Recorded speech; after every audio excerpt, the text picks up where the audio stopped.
திரு பொன் Wilson, இப்போ அதிமுக ஒரு விஷயம் நடந்துருச்சுன்னா பொறுப்பேற்காம இருந்தது, ஆனா திமுக அப்படி இல்லை அப்படின்னு சொல்றாரு திரு அலீம். உங்களோட பதில்?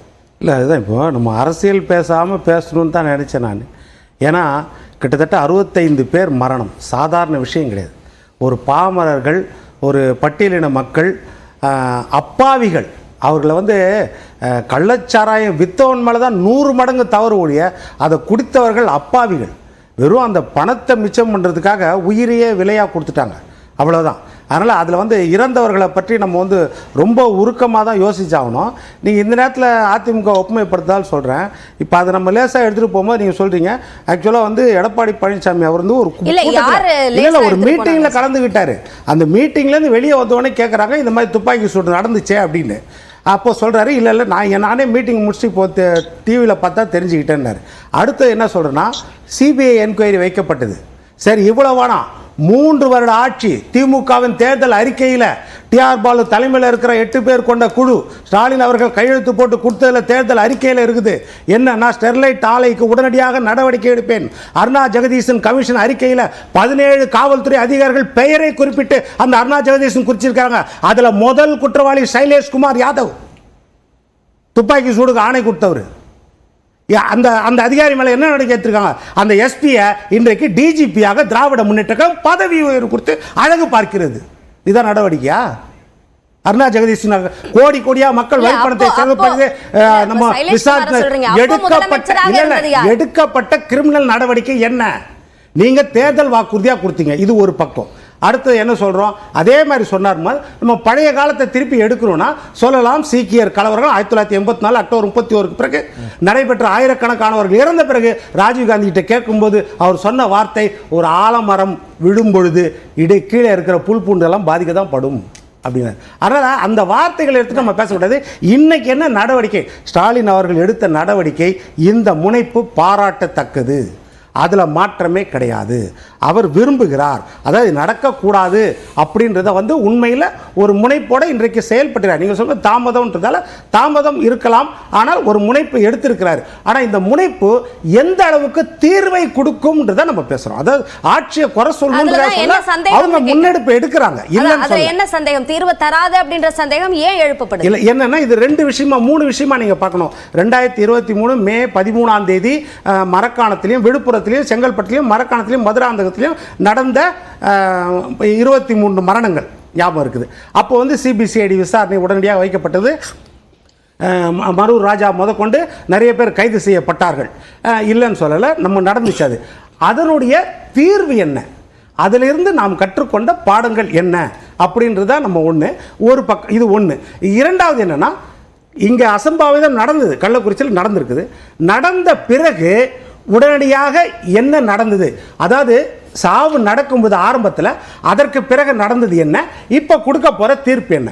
அதாவது ஒரு 3 சாவு நடந்த பிறகு ஒரு மாவட்ட ஆட்சியர் அவர் சொல்கிறாரு, இது கள்ளச்சாராய மரணங்கள் கிடையாது. ஒன்று வயிற்று வலி, ஒன்று வலிப்பு, ஒன்று மூப்பால் வயது மூப்பால் இறந்தார்கள் சொன்ன பிறகு எத்தனை பேர் அந்த இறுதி சடங்குல கலந்துக்கிட்டு போய் குடிச்சாங்க? இல்ல, அத அரசு ஏத்துக்கிட்டதுனால தானே அந்த நடவடிக்கை எடுத்தாங்க. அந்த அதிகாரிகள் மேல நடவடிக்கை இல்ல, அந்த அதிகாரி மேல எடுக்கப்பட்ட நடவடிக்கைனா எவ்வளவு பெரிய தவறு!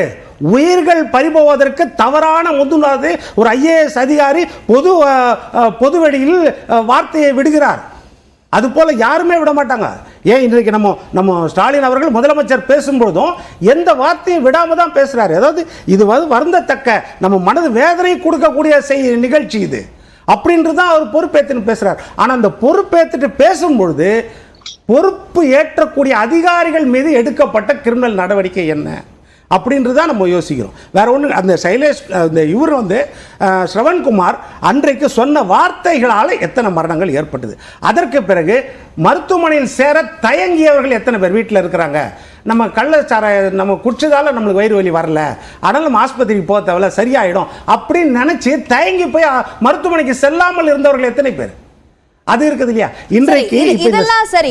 இப்போ கொண்டு வரக்கூடிய இந்த சட்ட திருத்தம், இதோட பலன் என்ன? இந்த சட்ட திருத்தத்தில் என்னன்னா, ஏற்கனவே உயர்நீதிமன்ற தலைமை நீதிபதியாக இருந்த கங்காபூர்வாலா அப்புறம் பரத சக்கரவர்த்தி ஒரு வழக்கில் ஏற்கனவே சொன்னாங்க. என்ன வழக்கில்னா, கடந்த மார்ச் மாதங்களில் 2 ஜிஓ வந்து நம்ம அரசாங்கம் போட்டுச்சு, திராவிட முன்னேற்ற கழக அரசாங்கம். இந்த மார்ச்சில் வந்து இன்னொரு 3வது ஜிஓ போட்டாங்க. என்னன்னா, ஸ்டேடியம், கான்ஃபரன்ஸ் ஹாலு, தேசிய சர்வதேச மாநாட்டு அரங்கங்களில் மதுபானம் வைக்க அதை பரிமாறக்கூடிய அனுமதிக்காக விசேஷ கட்டங்களில் இந்த மாதிரி அனுமதி கொடுக்கலான்னு ஒரு ஜியோ போட்டோன்னே அதை எதிர்த்து பாலு அவர்கள் வழக்கு கொடுக்கும்பொழுது அந்த வழக்கில் சொல்கிறாங்க என்னென்னா, 1981 தமிழ்நாடு அரசு மதுபான விதிகளை நீங்கள் திருத்துறீங்க, இந்த திருத்தத்தை ஏன் செய்கிறீங்க? உண்மையில் உங்களுக்கு வந்து அதில் தளர்வு கொடுக்கணும்னு நீங்கள் நினச்சிங்கன்னா யூ கேன் சேஞ்ச் த 1937 லா. மதுபான கொள்கை இல்ல, அன்னைக்கே என்ன சொல்றாங்கன்னா 1981 வந்து விதிகளை திருத்தம் செய்கிறீர்கள், சட்டத்தை நீங்கள் திருத்தம் செய்யுங்கள் அப்படின்னு அன்னைக்கே வந்து அவங்க நீதிபதிகள் வந்து சஜஷன் கொடுத்தாங்க. இப்போ வந்து சட்ட திருத்தம் நம்ம பண்றோம், மசோதா தாக்கல் பண்ணி, அது நல்ல விஷயம் தான். நான் என்ன சொல்றேன், ஆனால் இதில் எந்த விஷயங்கள் இருக்கிறது, அதாவது எப்படின்னா, சட்ட திருத்தம் கொடுத்து சட்ட நிபுணர்களோடு கலந்து ஆலோசிக்கப்பட்டதா, என்னென்ன ஷரத்து சேர்க்கணும்னு சுகாதாரத்துறையோட கலந்து ஆலோசிக்கப்பட்டதா, ஏன்னா உளவியல் ரீதியாக அதையும் பார்க்கணும் அந்த மக்கள் மேலே. சுகாதாரத்துறை கலந்து ஆலோசிக்கப்பட்டதா, வனத்துறை, பெரும்பாலும் வனத்துறை தான், வனத்துறையில் தான் இது நடக்குது, அதனால் வனத்துறையும் பொறுப்பு. அப்போ வனத்துறையிடம் கலந்து ஆலோசிக்கப்பட்டதா, காவல்துறை 75% காவல்துறை இன்சார்ஜ், அப்போ காவல்துறையிடம் இது கலந்து, ஏன்னா போதிய காவல்துறை நம்மிடம் இருக்கிறதா? இப்ப கலந்தாலோசிக்கப்படல அப்படின்றத எந்த அடிப்படையில சொல்றீங்க? இல்ல, அதுதான் இந்த சட்டமன்றத்தில் நம்ம அமைச்சர் முத்துசாமி சொல்லணும்ல. இப்ப முத்துசாமி என்ன சொல்கிறார்னா, இது ஒரு சட்ட முன்வடிவா நாங்க கொண்டு வரோம், யுவர் சஜஷன்ஸ் ஆர் வெல்கம், அதாவது எல்லாரும் நீங்க வந்து உங்க ஐடியாவை சொல்லுங்கன்ற அவரு இல்லன்னு சொல்ல, அவர் வந்து ஓபன் மைண்டா தான் அவர் சொல்றாரு. அதனால தான் சொல்றேன், இதெல்லாம் இன்னும் அதாவது அவசர கதியில இப்ப நம்ம ஒரு முன்னெடுப்பு எடுத்திருக்கிறோம். ஆனா இது இன்னும் வந்து நிறைய இதுல மாறுதலுக்கு உட்பட்டது இருக்குது, நிறைய விஷயங்கள் இதுல பேச வேண்டியது இருக்குது.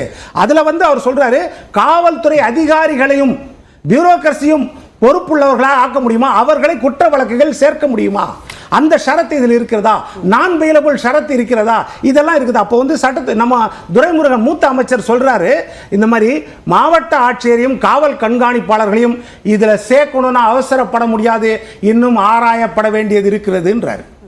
அப்போ இன்னும் கொஞ்சம் தயக்கம் இருக்கிறது. அப்போ இதெல்லாம் மீறி இந்த சட்டங்கள் வரணும். இப்போ நம்ம கணேஷ்குமார் சொன்ன மாதிரி இந்த சட்டங்கள் வெறும் ஏற்றளவில் இருக்கும், நிறைய சட்டங்கள் அப்படி ஏற்ற அளவில் இருக்குது.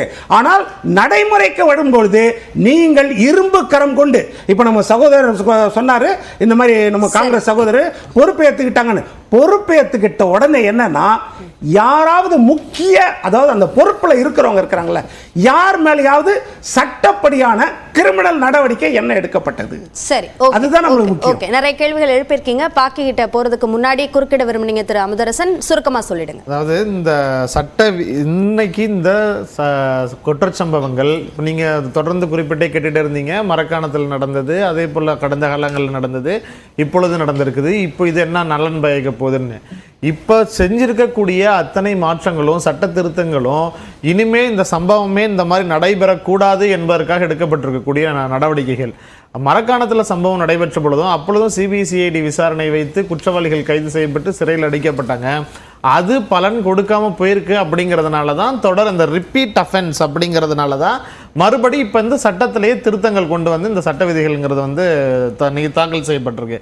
இதுலேயும் உடனடியான தேவை, அதாவது இப்போ ஐசியூவில் இருக்கிறவனுக்கு ட்ரீட்மெண்ட்டு, ஜென்ரல் வார்டில் இருக்கிறவனுக்கு ட்ரீட்மெண்ட் அப்படிங்கிற போல இனிமேல் இந்த குற்ற சம்பவங்கள் தொடரக்கூடாது. விற்பவர்கள் பதுக்குபவர்கள் மேல தண்டனை, அதே போல அவர்களை வந்து ஆட்சியரையோ அதிகாரிகள் மேலேயோ நடவடிக்கை எடுப்பதற்கான சட்டத்து இருக்கான்னு கேட்கிறாரு.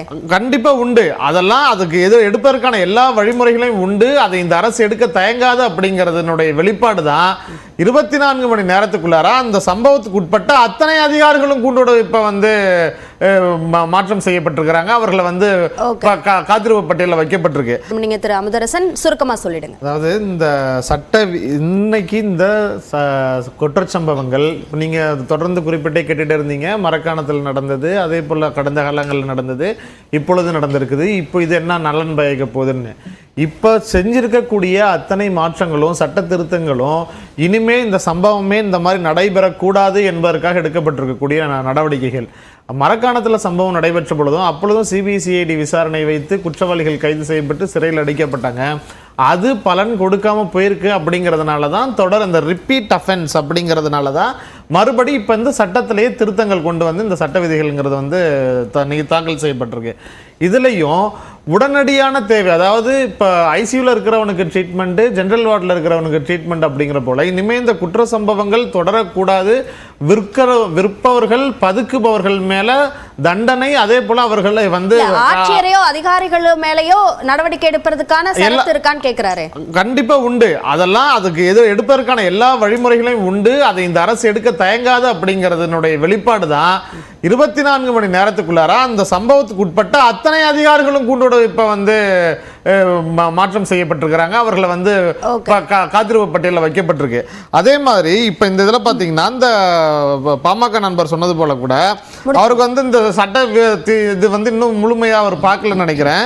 கலாச்சார விற்பனையில் குற்றம் சாட்டப்பட்டவர்கள் அல்லது அதான் ஜாமீன் கோர முடியாது. அதே போல பயன்படுத்தக்கூடிய அனைத்து அசையும் சொத்துக்களும் வந்து பறிமுதல் செய்யப்படும். அந்த உரிய இடம் வந்து சீல் வைக்கப்படும். அதே போல ஆயுள் காலம் வரை கடுங்காவல் சிறை தண்டனை இப்படின்னு இந்த விதிகள்லாம் மாற்றி இது வந்து இன்னைக்கு திருத்தம் செய்யப்பட்டிருக்குன்னா இன்னைக்கே நாளைக்கே வந்து இதனுடைய பலன் தெரியுமா? இனிமேல் நடைபெறாமல் இருப்பதற்கான இந்த நடவடிக்கைகள் தான் இதே தவிர மற்றபடி இன்னைக்கு தாக்கல் பண்ணியிருக்காங்க இது பலன் பயக்குமா பயக்காதா அப்படிங்கிறது வருங்காலத்துல அரசு இதற்கு